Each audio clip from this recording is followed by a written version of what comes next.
the final, brutal winter of the Second World War, a provisional platoon of Black American infantrymen vanished into the snow-choked forests of the Ardennes.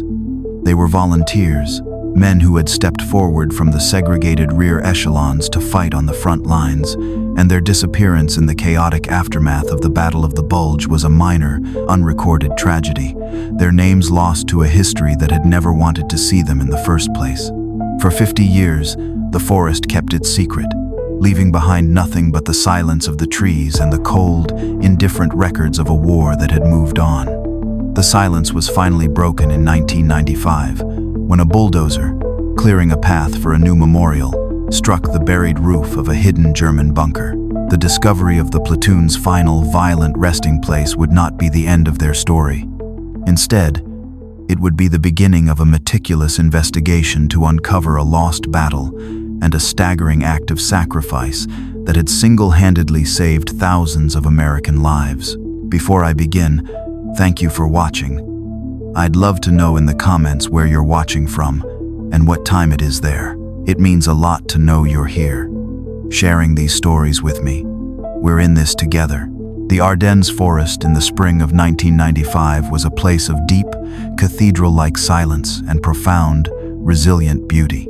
The dense canopy of ancient beeches and firs, once shattered and torn by the fury of the war's deadliest battle, had long since healed, its green tranquility a testament to the quiet, inexorable power of nature to reclaim its own. It was a landscape haunted by ghosts, a place where the rusting hulks of tanks still lay hidden in remote ravines, and where the forest floor, in certain secluded spots, was still littered with the corroded relics of a generation's agony.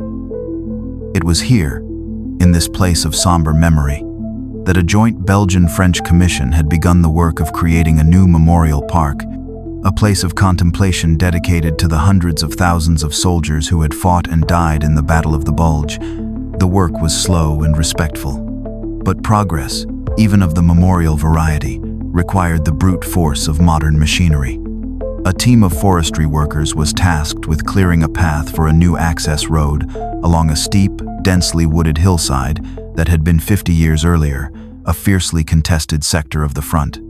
The lead bulldozer, a massive yellow beast of steel and diesel, was methodically scraping away the topsoil and undergrowth, its heavy blade biting deep into the earth. The operator, a man named Luke, was a veteran of this kind of work, his eyes accustomed to the sight of old shell casings and twisted pieces of shrapnel turning up in his blade. But on a cool, overcast Tuesday morning, his machine snagged on something that was not a rock or a tree root. The bulldozer groaned in protest, its tracks churning in the soft earth. The blade had caught on something solid, unyielding, and buried deep. Luke reversed the machine, the screech of metal on an unknown substance echoing through the quiet forest. He got down from his cab, his curiosity piqued. He expected to see a large, buried boulder. Instead, he saw the exposed corner of something man-made. It was a flat, gray surface, reinforced with a grid of rusted iron rebar. It was concrete. He called over his foreman, and together, they began to carefully clear the earth around the object. The more they dug, the clearer it became. This was not a small piece of debris.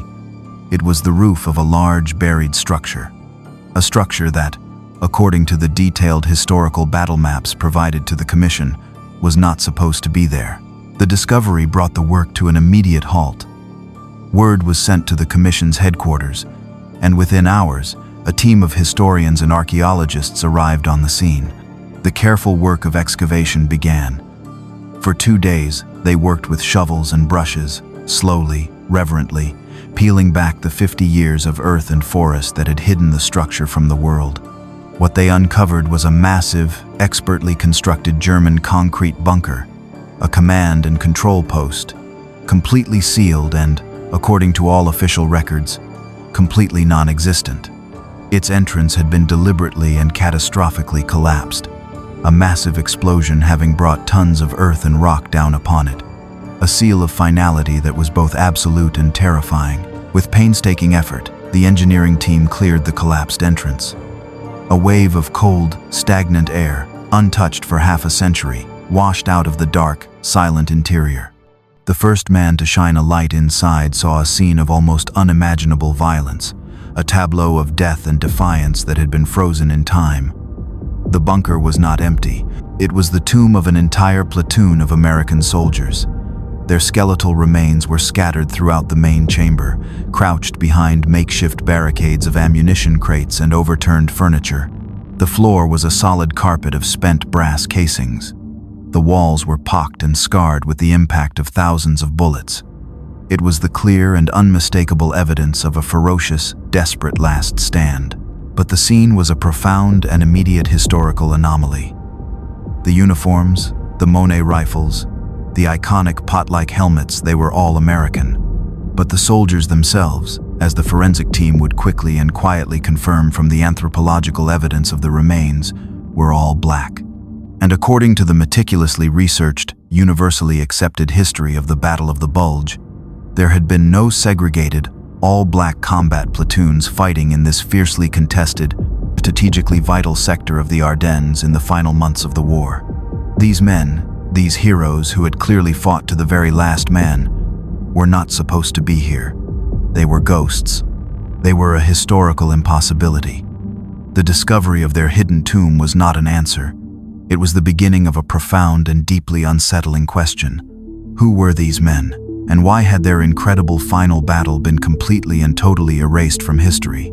Dr. Alette Dubois was a woman who lived more in the past than in the present. As the chief historical consultant for the new Ardennes Memorial Park, she was one of Belgium's most respected military historians, a scholar whose life's work was to navigate the complex, often painful, labyrinth of her country's wartime history. She was in her late 50s, a woman of sharp, intellectual elegance, her mind a finely honed instrument for sifting through the dust of archives and the fog of memory to find the hard, verifiable truth. When the call came about the discovery on the hillside, she felt a familiar, electric thrill of professional curiosity. An unrecorded German bunker was a significant, but not an unprecedented discovery.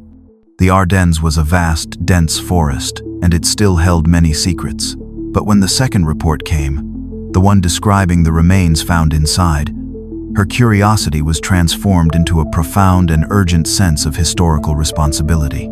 She arrived at the site the following morning. The area was now a restricted zone, cordoned off with the grim, official tape of a crime scene. She entered the bunker, the air cold and thick with the smell of damp earth and the faint metallic scent of 50-year-old death. The scene was exactly as it had been described, a silent, powerful testament to a battle of unimaginable ferocity. She saw the American uniforms, the American weapons, and the undeniable anthropological fact of the soldiers who had wielded them. An entire platoon of Black American soldiers, wiped out in a battle that history had never recorded. It was not just an anomaly. It was a profound and deeply troubling contradiction of the entire established narrative of the war in this sector. The official story, the one written in the countless books and academic papers she had studied for decades, was clear. In the desperate, final months of the war, particularly after the massive casualties of the Battle of the Bulge, the American Army had been forced to confront its own self-imposed, racist policies. A call had gone out for black volunteers from the rear echelon service units to retrain as infantrymen. A few thousand had stepped forward, and they had been formed into provisional platoons, attached to the white combat divisions that had been decimated in the fighting. But, and this was the key, historical point, these provisional platoons had been carefully and deliberately assigned to the quieter, less strategically vital sectors of the front. The white command structure, still mired in its own prejudice, did not trust them in a real fight. The idea that one of these platoons would have been holding a key defensive position in one of the most fiercely contested areas of the Ardennes, an area that was the staging ground for a major German counteroffensive, was, according to the official record, unthinkable. The U.S. Army's MIA Recovery Agency, a team of forensic specialists and investigators from what was once called the Central Identification Laboratory, arrived within 48 hours. The investigation became a joint Belgian-American effort, a partnership between Dr. Dubois' historical expertise and the Americans' forensic and military resources. The first task was to identify the men, but the bureaucratic ghost of the segregated army proved to be a formidable obstacle. These provisional platoons had been administrative nightmares, temporary units cobbled together in the chaos of a desperate war. Their records were scattered, incomplete, or in many cases, simply non-existent. There was no single clean roster of the men who had served in them. While the American team began the painstaking process of trying to identify the remains through dental records and the few surviving dog tags, Alette focused on the historical context. What had they been fighting for? The bunker they had defended was not a minor outpost. It was a major command and control center, located at a critical crossroads that controlled the only viable route for an armored advance through that sector of the forest. Why would a provisional, untested black platoon be assigned to defend such a vital position? The first major clue came not from the American records, but from the bunker itself. Among the debris, the forensic team found a set of German strategic maps. They had been captured, but more importantly, they had been heavily annotated with tactical markings in English, written in a neat, precise hand. The markings indicated a sophisticated, almost prophetic understanding of German troop movements. They detailed the secret regrouping of a full-strength SS Panzer division in the dense, supposedly impassable forest to the east, a division that, according to Allied intelligence at the time, was believed to be miles away, shattered and in retreat. The annotations on the map pointed to one terrifying conclusion. The Germans were preparing for a massive, secret counterattack, and this crossroads was the intended spearhead of their assault. This discovery changed everything. The men in this bunker had not been defending against a disorganized group of German stragglers. They had been holding the line against the vanguard of a major, unknown offensive. But this revelation only deepened the mystery. How did they know? How had this single, forgotten platoon come into possession of intelligence that had eluded the entire Allied command structure? And if they knew what was coming, why had they stayed? Why had they chosen to fight to the last man in a hopeless, unrecorded battle, their sacrifice unknown and unacknowledged by the very army they were fighting to save? The ghosts of the Ardennes were beginning to speak, and they were telling a story that was far more complex and far more heroic than anyone could have ever imagined. The winter of 1945 was the coldest in living memory, a season of brutal, soul-crushing cold that seemed to mirror the dying, frozen heart of the war itself. For the men of the provisional platoon, it was a world of frozen mud, snow-choked forests, and a constant, gnawing chill that no amount of wool or fire could seem to keep at bay. They were a strange hybrid entity, a platoon of infantrymen who, only a few weeks earlier, had been truck drivers, cooks, and supply clerks. They were the men of the 5th Provisional Infantry Platoon, a unit that existed only on paper, a temporary solution to the American Army's desperate need for fresh bodies to feed into the meat grinder of the front lines. They had volunteered, every one of them, stepping forward from the relative safety of the segregated rear echelons for a chance to fight, a chance to prove what they had known all along, that they were soldiers, the equal of any white man who wore the uniform. Their de facto leader was Technical Sergeant Jefferson Hayes. At 28, he was not a career soldier. He was a history teacher from Chicago's South Side, a quiet, thoughtful man with a scholar's mind and a deep, abiding sense of the historical moment in which he was living. He had not been drafted. He had enlisted, believing, with a fierce intellectual passion, in the necessity of defeating fascism. But the Army had not wanted a black history teacher in its officer corps. It had wanted a laborer. He had spent 2 years loading crates in a quartermaster depot in England before the call for combat volunteers had finally given him his chance. He was not a natural warrior, but he was a natural leader, his calm, articulate demeanor and his clear, strategic mind earning him the unwavering respect of the men he now commanded. He felt the weight of their lives on his shoulders, but he also felt the immense, crushing weight of their collective history. He knew that their actions in this frozen, foreign forest would be judged not just on their military merit, but as a reflection on their entire race. His second in command, and his quiet counterpoint, was Staff Sergeant Otis Redding. Otis was everything Jefferson was not. He was a career soldier in his late 30s, a man from the deep, rural poverty of Alabama who had joined the army as a young man because it was the only alternative to the back-breaking, soul-destroying life of a sharecropper. The army, with its rigid rules and its clear, if unequal structure, was the only home he had ever known. He was a pragmatist, a survivor, a man who understood the brutal, simple calculus of the battlefield. He was immensely brave, and his loyalty to his men was absolute. But he was deeply suspicious of Jefferson's more idealistic motivations. For Otis, this was not about making a statement for the history books.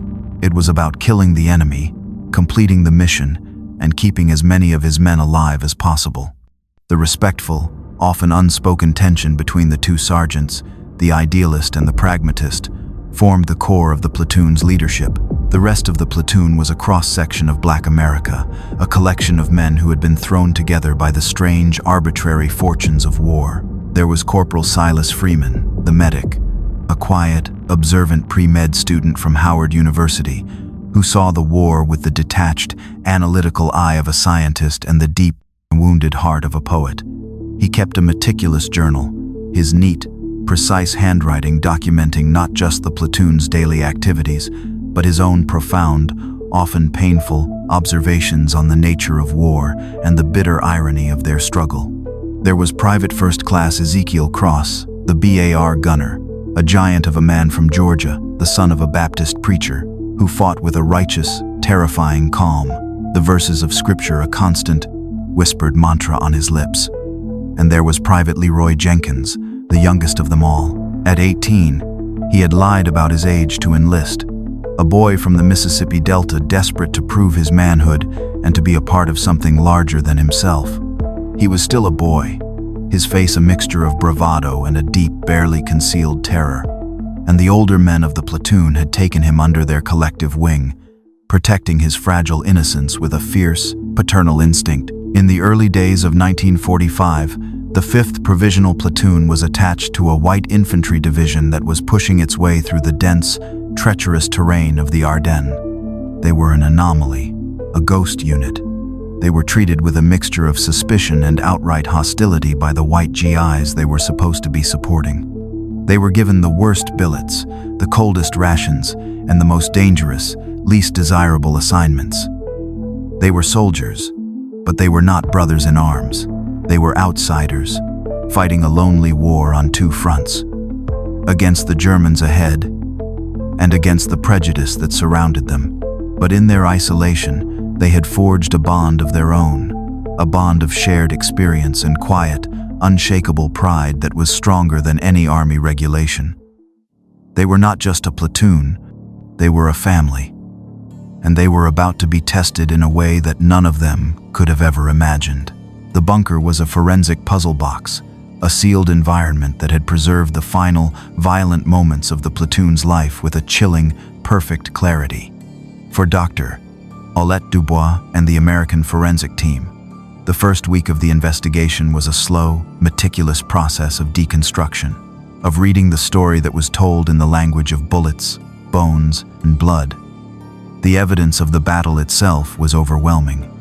The sheer number of spent American shell casings, thousands of them, and the number of German grenade fragments and rifle rounds embedded in the walls painted a picture of a siege of almost unimaginable intensity. The platoon had not been the victim of a quick, surprise attack. They had defended this position for a prolonged period, against a massive, overwhelming force. The state of the American weapons told its own heroic story. The Browning automatic rifle, the platoon's main defensive weapon, had been fired so extensively that its barrel had warped from the heat. The Monet rifles were all in a similar state, their mechanisms worn, their stocks splintered. These men had fought until their weapons had literally begun to fall apart in their hands. The positions of the bodies, crouched behind makeshift barricades, their weapons still pointed towards the bunker's collapsed entrance, confirmed that they had fought to the very last man. There was no evidence of a surrender. There was only evidence of a defiant, impossible stand. But as the team worked its way through the grim archaeology of the battle, a series of deeply perplexing anomalies began to emerge. The first was the discovery of the captured German maps, They were found on a small, makeshift command table near the back of the bunker, held down by a corroded canteen. The maps were standard Wehrmacht strategic charts of the Ardennes sector, but it was the annotations, written in English in a neat, almost scholarly hand, that were the real discovery. The markings detailed the precise locations and unit designations of a full-strength SS Panzer division, a division that Allied intelligence at the time had believed to be 50 miles to the south, shattered and in full retreat. The annotations showed the division secretly regrouping in the dense, supposedly impassable forests to the east of the bunker's position. They outlined a clear, terrifying plan, a massive armored counterattack aimed like a dagger at the exposed, overextended flank of the main American advance. Alette stared at the maps, a cold knot of dread and astonishment tightening in her stomach. This was not just a piece of battlefield intelligence. This was a revelation that had the potential to rewrite the history of the entire campaign in this sector. The platoon in this bunker had known something that the highest levels of Allied command had not. They had known that a massive surprise attack was imminent and that they were standing directly in its path. This discovery explained the ferocity of their defense. They were not just defending a random crossroads. They were defending against the spearhead of a major offensive. But it raised a far more profound and disturbing question. How had they known? How had this single, isolated, and supposedly insignificant platoon come into possession of intelligence of such monumental importance? The second anomaly was, in its own way, just as puzzling. The forensic pathology report on the remains was complete. All of the soldiers had died from combat wounds consistent with a massive, overwhelming assault. But the report on the remains of the platoon's white commanding officer, a first lieutenant whose dog tags identified him as a man named Miller, was different. Miller had also been killed by gunfire, but the ballistics analysis of the bullets recovered from his body showed that he had been shot, at close range, by an American weapon. A .45 caliber pistol, the standard issue sidearm for American officers and non-commissioned officers. He had not been killed by the Germans. He had been killed by one of his own men. The investigation had taken a dark and complex turn. The bunker was not just the site of a heroic last stand. It was also the site of a mutiny, or an execution. The story of the platoon was becoming more complicated, more tragic, and more heroic with every new piece of evidence they uncovered. They were not just fighting the Germans. They were fighting their own command. Alette stood in the center of the silent, cold bunker, surrounded by the ghosts of these forgotten soldiers. She felt a growing, unshakable conviction that she was on the verge of uncovering one of the great, untold stories of the war. A story of incredible intelligence, of impossible courage, and of a desperate final act of rebellion against a command that had sent them to their deaths. The men in this bunker had been betrayed, and in their final moments, they had chosen not to be victims, but to be the masters of their own tragic fate. The mission, when it came down from the company commander, was a study in casual, dismissive indifference. The 5th Provisional Platoon was to move out at dawn, advance 5 miles ahead of the main American line, and secure a remote, strategically insignificant crossroads in the heart of the forest. The crossroads was marked on the map as Objective Sparrow. The official purpose of the mission was to act as an early warning outpost, to guard against any German stragglers who might have been left behind in the chaotic retreat. The platoon's white commanding officer, First Lieutenant Miller, delivered the orders to Jefferson Hayes and Otis Redding with the bored, impatient air of a man who was trying to get a distasteful piece of administrative work off his desk. Miller was a man who had been shaped by the casual, unthinking racism of his time. He was not a foaming-at-the-mouth fanatic, but his prejudice was, in its own way, more insidious. He simply did not see the black soldiers under his command as real soldiers. He saw them as a liability, a problem he had been saddled with, and his primary goal was to keep them out of the way of the real fighting that the white soldiers were doing. This mission, in his mind, was the perfect solution. It was a pointless, low-risk assignment that would get the colored platoon out of his hair and allow him to focus on the main advance. Just hold the crossroads until the main force links up with you in a day or two, he said, not bothering to look either Jefferson or Otis in the eye. "Should be a quiet couple of days for you boys. Try not to get into any trouble." Jefferson Hayes listened, his face a neutral, unreadable mask, but his mind was racing. He looked at the map. Objective Sparrow. It was isolated, exposed, and completely cut off from any possibility of rapid reinforcement. If something went wrong, they would be on their own. He didn't trust Miller. He didn't trust the intelligence, which seemed to be based on nothing more than a series of optimistic assumptions about the state of the German army. But he was a soldier. He had his orders. "Yes, sir," he said, his voice flat and professional. As they prepared to move out in the cold, pre-dawn darkness, the tension between Jefferson and Otis was a palpable thing. "This is a fool's errand, Prof," Otis growled, his voice a low, angry rumble as he checked the action on his Thompson submachine gun. "He's sending us out there to get lost, putting us on the sidelines so we don't get in the way of his glorious victory." "I know what he's doing, Sarge," Jefferson replied, his voice quiet but firm as he studied the map one last time. "But it is our mission, and we will execute it to the best of our ability. We will show him, and everyone else, what we are capable of. What we're capable of is dying for nothing in the middle of some godforsaken forest," Otis shot back. "This ain't about proving anything. This is about staying alive." The platoon moved out, a single file of dark, silent figures melting into the snow-dusted landscape of the Ardennes. They moved with a quiet, professional efficiency, their senses on high alert. Private Leroy Jenkins, the young scout, was on point, his eyes scanning the dense, menacing trees for any sign of trouble.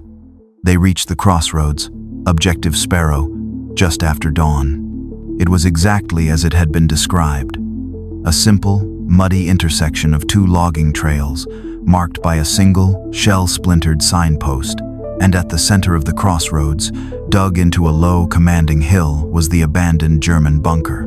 It was a formidable position, a concrete and steel fortress that offered a perfect 360-degree field of fire. As they cautiously cleared the bunker, they realized it had not just been abandoned, it had been abandoned in a hurry.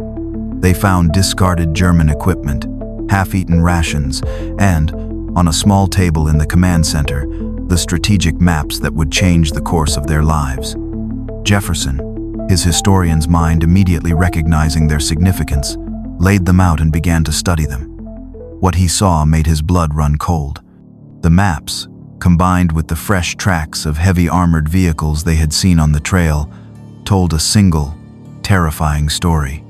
Miller was wrong. The intelligence was wrong. The Germans were not gone.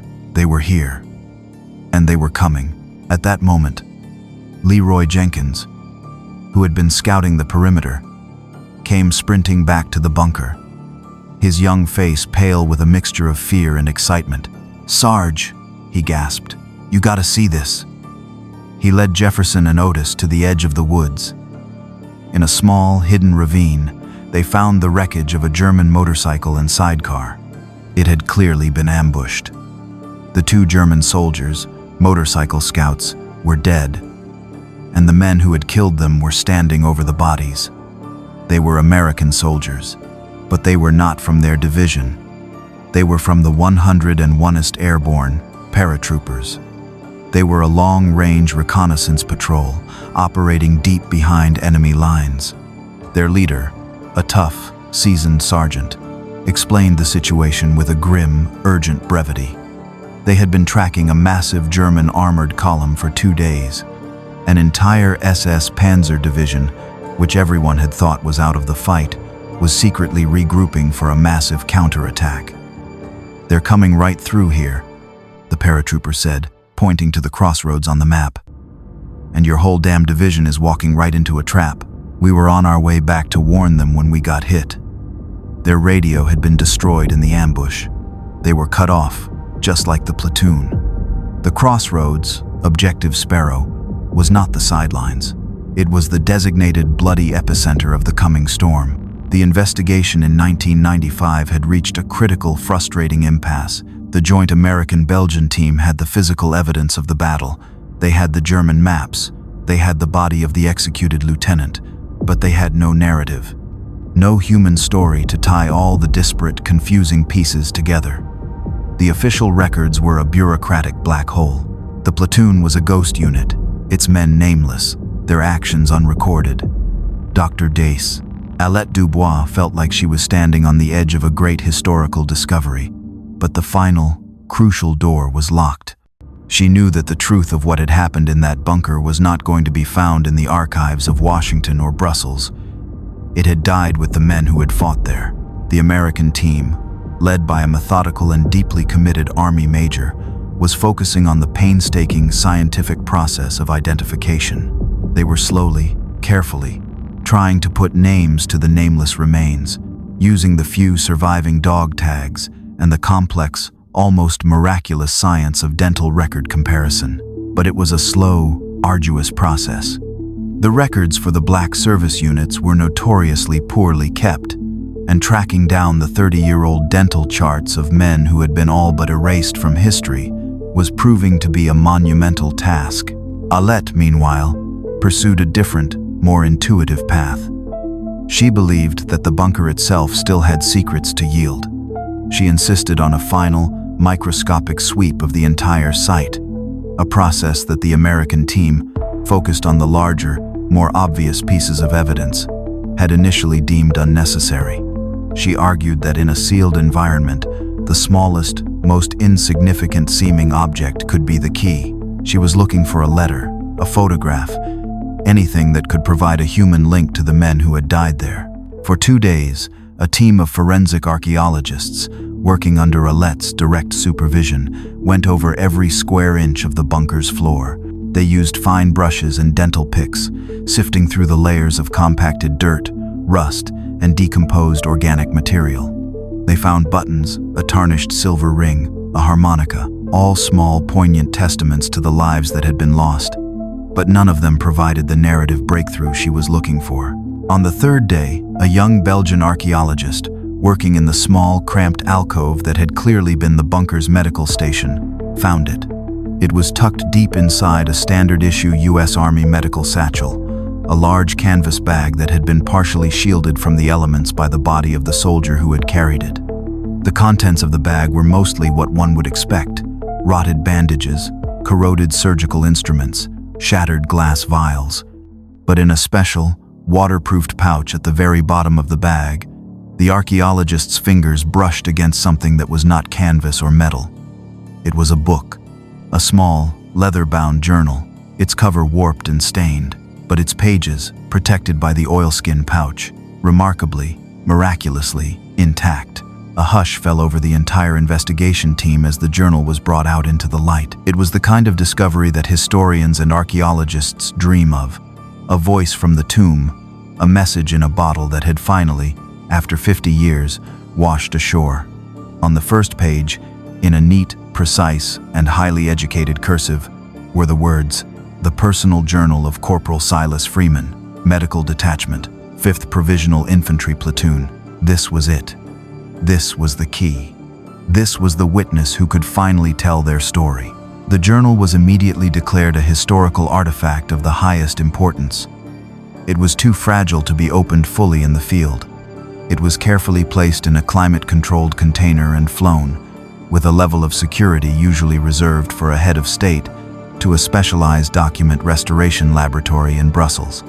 Alette traveled with it, her sense of anticipation almost unbearable. She felt a profound, almost spiritual connection to the man who had written the words in that book. Silas Freeman, the quiet, observant medic, the pre-med student from Howard University, had been their secret historian. He had been the platoon's memory. The restoration process took a week. Alette waited, her patience warring with her desperate need to know. Finally, the call came. The pages had been stabilized, separated, and digitally scanned. She went to the lab. The chief conservator, a woman who had handled some of Europe's most precious historical documents, looked at her with an expression of profound, somber awe. "In 30 years of doing this," she said, her voice a near whisper, "I have never read anything like it."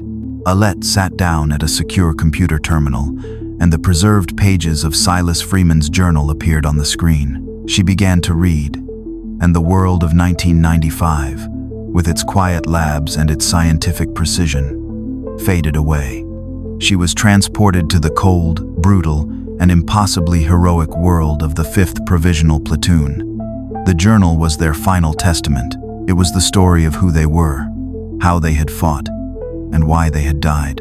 And it was a story that was about to change history. The world inside the German bunker was a cold, dark, and desperate island of reality in a sea of strategic illusion. For Technical Sergeant Jefferson Hayes, the captured German maps were not just a piece of intelligence, they were a death sentence. They confirmed, in terrifying, unequivocal detail, what the American paratroopers had told them. An entire SS Panzer division, the elite and fanatical 12th SS, was not in retreat. It was coiled like a snake in the dense, snow-choked forests to their east, preparing to strike a massive, decisive blow against the exposed flank of the American advance. And the crossroads at Objective Sparrow, their lonely, insignificant outpost, was the designated starting line for the entire assault. The main American force, confident and oblivious, was walking into a perfectly laid trap, and Jefferson's platoon was sitting directly on the X. The radio, their only link to the outside world, their only hope of warning the thousands of men who were about to be slaughtered, was dead. It had been damaged in the initial skirmish with the German motorcycle scouts, a single, stray bullet having shattered its primary vacuum tube. They were blind, deaf, and utterly, completely alone. The full, horrifying weight of their situation settled over the men in the bunker. They were not an early warning outpost. They were the tripwire. They were the sacrificial lambs. It was Staff Sergeant Otis Redding who gave voice to the brutal, simple logic of their predicament. "This ain't our fight, Prof," he said, his voice a low, hard growl, his eyes scanning the faces of the exhausted, frightened men of the platoon. "Our mission was to hold this crossroads. The mission's changed. The brass sent us out here with bad intel and a busted radio. They left us to die. There ain't no shame in pulling back. We live to fight another day. That's all that matters." He was right, of course. From a purely tactical, self-interested perspective, it was the only sane choice. They were one under-strength platoon, with limited ammunition and no heavy weapons, against the vanguard of an entire armored division. To stay was not just suicide. It was a pointless, meaningless suicide. But Jefferson Hayes, the history teacher, saw their situation through a different lens. He saw not just the tactical reality, but the historical one. He looked at the faces of his men, these soldiers who had been treated as little more than glorified laborers, who had been denied the right to fight, who had been deemed unworthy of trust by their own army. And he saw a single, terrible, and magnificent opportunity. "You're wrong, Sarge," he said, his voice quiet but filled with an intensity that commanded the attention of every man in the room. "This is our fight. It's the only fight that's ever mattered." He tapped the German map with his finger. "The army doesn't know what's coming. They're walking into an ambush that could shatter the entire front. We are the only ones who know. We are the only ones who can stop it. Or at least," he paused, his gaze meeting Otis's, "we are the only ones who can slow it down. We can give them a warning. Not with the radio, with our rifles." He spoke of the history that he knew so well, of the black soldiers of the 54th Massachusetts in the Civil War, of the Harlem Hellfighters in the First World War, of the long, bloody, and unacknowledged history of black men fighting and dying for a country that refused to see them as equals. "They put us on the sidelines," he said, his voice rising with a passion that was both intellectual and deeply personal. "They said we weren't good enough. They sent us here to be forgotten. This is our chance to prove them wrong. Not for them, for us, for the historical record. What we do here, today, in this bunker, will be the answer to their lies. We can run, and no one will blame us. Or we can stand, and we can fight. We can die as men, on our own terms, fighting for something that matters." A profound silence filled the bunker. The choice was laid bare. It was a choice between the logic of survival and the far more complex, far more demanding logic of honor. It was Otis who finally broke the silence. He looked at Jefferson. And then he looked at the young, frightened face of Private Leroy Jenkins. He saw the conflict in the boy's eyes, the battle between his instinct to run and his desperate desire to be brave.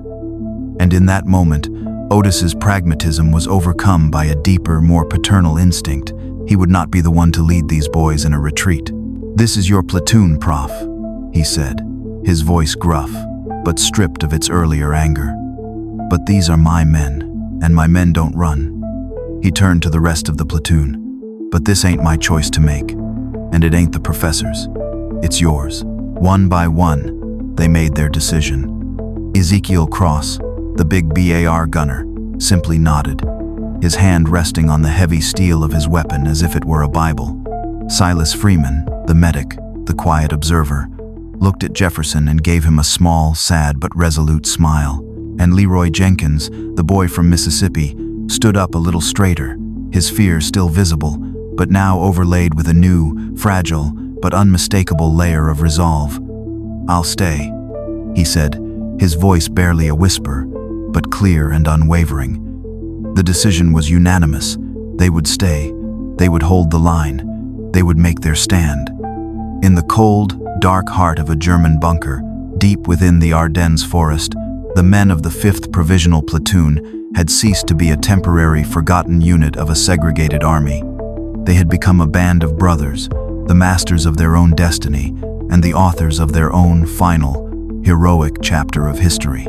The journal of Corporal Silas Freeman was not a simple diary. It was a work of profound and heartbreaking literature, a scholar's observations from the very edge of the abyss. As Dr. Dubois and the American investigative team read the preserved pages, the 50-year-old mystery of the bunker transformed into a vivid, harrowing, and incredibly heroic human story. The narrative of the platoon's final days unfolded through Silas's clear, intelligent, and deeply compassionate eyes. The journal, cross-referenced with the forensic evidence from the bunker, painted a picture of a battle that was both brilliant and utterly hopeless. After the platoon had made its fateful decision to stay and fight, Technical Sergeant Jefferson Hayes, the history teacher, had transformed into a master of defensive warfare. He used his scholarly understanding of military history and his innate tactical intelligence to turn the German bunker into a fortress, a perfectly designed kill zone. Silas's journal described in meticulous detail how Jefferson had organized the defense. He had used the captured German mines to create a hidden, deadly minefield on the main approach to the crossroads. He had positioned Ezekiel Cross's BAR in a narrow, enfilading position where it could command the entire road. He had set up overlapping fields of fire for the riflemen, ensuring that there was no dead space, no safe approach for the enemy. The first German attack came just after dawn on the second day. It was, as they had expected, the vanguard of the 12th SS Panzer Division, a reconnaissance unit of armored cars and motorcycle troops. They approached the crossroads with the arrogant confidence of an elite unit that was not expecting any resistance. Jefferson's plan worked with a brutal, terrifying perfection. The lead armored car hit one of the captured mines, the explosion flipping it on its side and blocking the road. And then, as the rest of the column slowed in confusion, Ezekiel Cross opened fire. Silas's description of that moment was both poetic and terrifying. Ezekiel's BAR, he wrote, did not sound like a weapon. It sounded like the wrath of God. A single, continuous, deafening roar that tore the morning apart. He did not seem to be aiming. He seemed to be channeling a righteous fury, a storm of hot steel that scythed through the German column, shredding men and metal with an almost biblical impunity. The German reconnaissance unit, caught completely by surprise in the open, was annihilated in less than 5 minutes. The SS, enraged and humiliated, responded with overwhelming force. They brought up their tanks. The journal described the terrifying, earth-shaking rumble of the panzers as they approached, the sound of an approaching, unstoppable steel avalanche. The platoon had only 2 bazookas, with a handful of rockets. They were a pea-shooter against a dragon. But Jefferson had a plan. He had Otis Redding and Leroy Jenkins take the bazookas and crawl out of the bunker through a narrow ventilation shaft to a concealed position in the dense woods on the flank of the German advance. The scene, as described by Silas, who was watching from the bunker's narrow observation slit, was one of almost suicidal bravery. As the lead panzer clanked its way towards the crossroads, its cannon firing massive, high-explosive shells that shook the bunker to its foundations, Otis and Leroy waited. They held their fire until the tank was almost on top of them, and then they fired together. 2 rockets, streaking from the trees. One hit the tank's thick frontal armor and bounced off. But the second, Leroy's rocket, hit the tank's tracks, a 1 in a million shot. The massive steel beast lurched to a halt, its tracks shattered, crippled and helpless. The second panzer, seeing its partner disabled, was forced to halt, blocking the narrow road completely. The great German armored assault had been stalled, for the moment, by a history teacher, a sharecropper, and an 18-year-old boy from Mississippi. The battle for the crossroads raged for 2 days. The Germans, unable to bring their armored superiority to bear on the narrow, blocked road, were forced to resort to costly, frontal infantry assaults, and each time they attacked, the men of the 5th Provisional Platoon, with their superior defensive position and their unshakable resolve, drove them back. Silas's journal was a heartbreaking, intimate record of those 2 days. He wrote of the mounting casualties, of the dwindling ammunition, of the sheer, soul-crushing exhaustion. He wrote of Otis Redding's gruff, profane encouragement, of Ezekiel Cross's quiet, constant prayers, of Leroy Jenkins's transformation from a frightened boy into a hard, cold, and terrifyingly effective soldier. And he wrote of Jefferson Hayes, the man who held them all together, a man who seemed to be everywhere at once, redistributing ammunition, directing fire, and offering a quiet, steadying word, his face a mask of calm, intellectual focus in the heart of the raging chaotic storm. They were dying, one by one, but they were holding the line. They were buying time, time that was being paid for, minute by precious minute, with their lives. The final entry in the journal of Corporal Silas Freeman was not written in his usual, neat, precise cursive. It was a frantic, almost illegible scrawl, the pencil strokes deep and forceful, the words tumbling over each other in a desperate, final rush to bear witness. The date was smudged, but it was clearly the 3rd day of the siege. The battle for the crossroads was reaching its terrible, inevitable conclusion. "They are coming," Silas wrote. The words a stark, simple statement of fact. All of them. The tanks are firing from a distance, just pounding the bunker. The concrete is starting to crack. It feels like the whole world is shaking. We are almost out of ammunition. Ezekiel has maybe half a belt left for the BAR. The rest of us are down to our last clips. We have held them for 2 days. 2 days. I hope it was enough. The journal described the platoon's final, desperate hours. They were down to a handful of men. Otis Redding, the tough, pragmatic sergeant, had been killed in the last assault, cut down by a machine gun burst as he was trying to pull a wounded soldier back to cover. Leroy Jenkins, the boy who had become a man in this frozen hell, was also gone, killed by a mortar shell. The bunker was a tomb, the air thick with the smell of cordite, dust, and blood, but the survivors were still fighting. "Jefferson has a plan," Silas wrote, his handwriting becoming even more frantic. "A final plan. We have the demolition charges, the ones we were supposed to use on the bridges. There are 4 of them, enough to bring this whole hillside down. He says we will not be taken. He says we will not let them have this bunker. It is our ground now. We have paid for it." The plan was one of ultimate, defiant sacrifice. Jefferson Hayes, the history teacher, was about to write his own, final, explosive chapter into the historical record.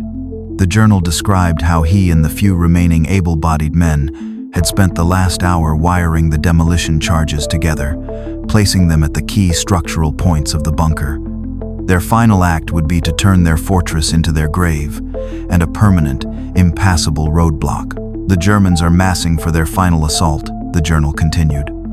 "We can hear their officers shouting orders. They think we are finished. They are probably right. Jefferson just came to me. My leg is broken. I cannot move. He told me that my job was not done. He said that someone had to live to tell the story. He gave me this journal. He said the world had to know what we did here.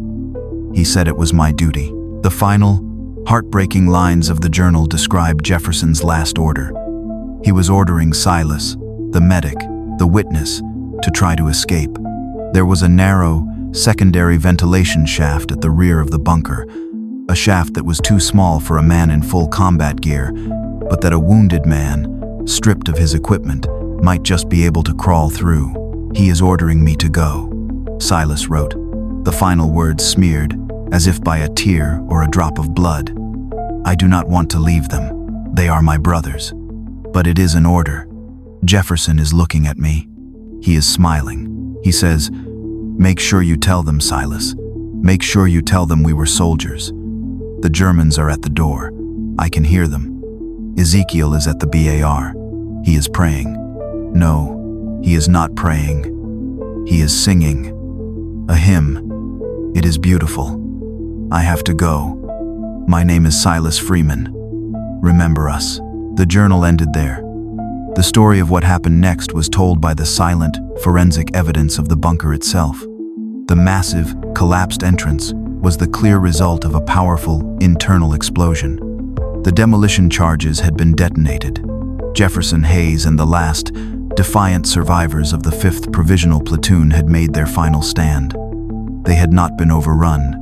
They had not been defeated. They had chosen their own end. They had sacrificed themselves to deny the enemy their prize, to complete their impossible, unrecorded mission. And Silas Freeman, their witness, had clearly not made it. The investigators knew that his remains were among those they had found in the bunker.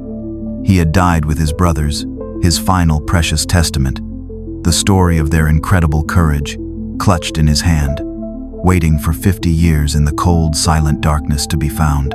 The truth, when it was finally pieced together from the pages of Silas Freeman's journal and the cold, hard evidence of the bunker, was a story of such staggering heroism that it demanded a complete re-evaluation of the history of the war in the Ardennes. Dr. Dubois and the American investigative team now knew, with an absolute, unshakable certainty, what the 5th Provisional Platoon had accomplished. They had not just died heroically. They had, in their final, desperate two-day stand, single-handedly saved the entire American flank from annihilation. With the journal as their guide, Alette was able to cross-reference the timeline of the platoon's battle with the captured German war logs from the 12th SS Panzer Division. The German records, which had previously been a source of historical confusion, now made perfect, terrible sense. The logs from the SS commander were a frantic, furious record of a disastrous and inexplicable delay. He wrote of a fanatical, unexpected American resistance at a key crossroads that had completely stalled the advance of his lead panzer column.